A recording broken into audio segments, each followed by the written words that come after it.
Despite the numbers we will share at the end of this video, a handful of political analysts and commentators are surprisingly divided on whether Trump's victory signals a clear mandate.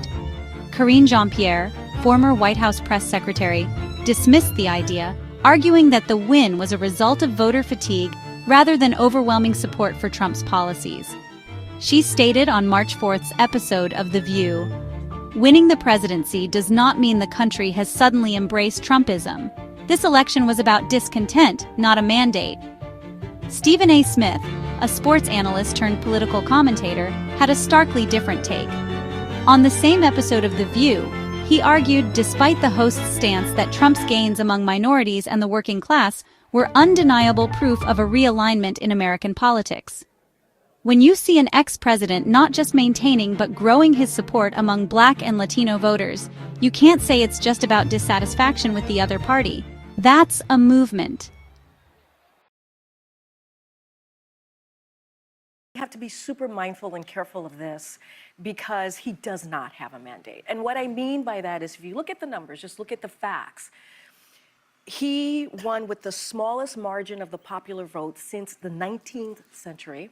Yeah. There was no coattail, meaning that it is the House is at a razor thin, and he's on his way in the first 100 days to be the most unpopular president in their first 100 days. Mm-hmm. Yeah. That is not a mandate. In 70 years. In 70 years. The word man is in there. Well, that's questionable. But I guess the question is, does it matter if he has both houses of Congress and the White House? It does matter because right now we have, what we're seeing in this administration is he's taking a wrecking ball to the government.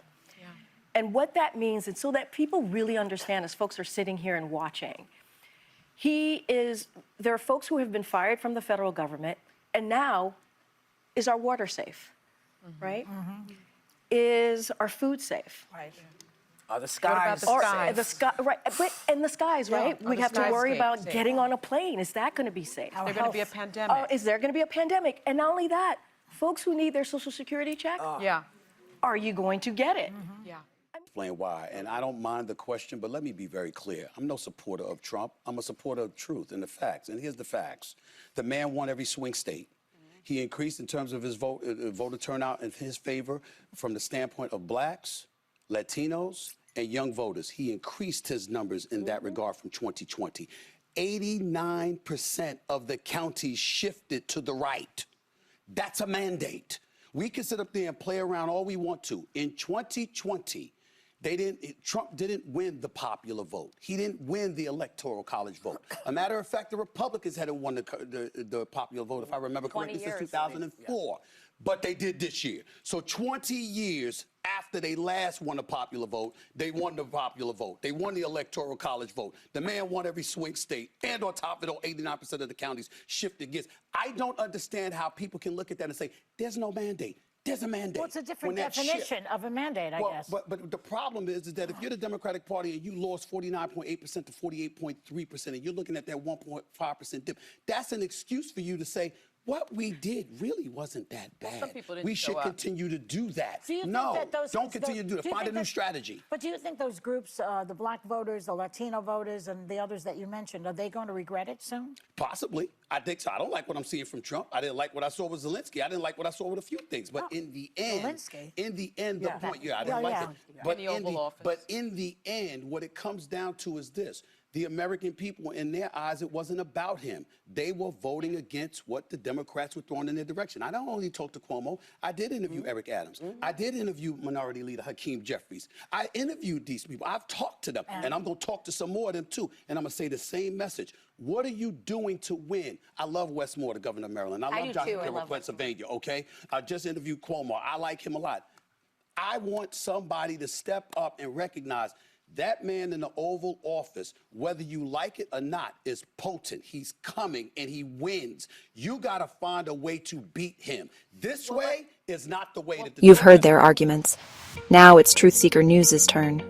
We dove into President Donald Trump's 2024 election victory and examined whether it truly constitutes a mandate. Let's get straight to the facts.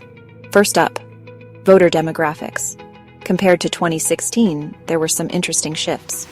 White voters without college degrees saw a slight dip in support, going from 72% of men and 62% of women to 66% overall. But among white voters with college degrees, support jumped from 38% to 45%. Hispanic voters, a significant surge from 28% to 41%. Now check this out. Trump's support among black voters almost doubled, climbing from 8% to 15%. Asian voters also showed increased support, rising from 27% to 39%. The gender gap saw some movement too, with male support rising to 55% while female support slightly dropped to 39%. And Gen Z? 42% of Gen Z men voted for Trump, marking a 5-point increase since 2019. When we look at the overall election results, Trump secured 49.8% of the popular vote compared to Kamala Harris's 48.3%. He dominated the Electoral College with 312 votes to Harris's 226. The Republicans also expanded their congressional control, holding 54 Senate seats and a House majority of 248 to 187. So, what does all this mean? Was Trump's 2024 victory a mandate? It's clear there were shifts and gains in various demographics, but does that equate to a clear mandate? Drop your thoughts in the comments below. Let's keep the conversation going. Thanks for tuning in to Truth Seeker News. Subscribe for more real news, real facts, and real freedom.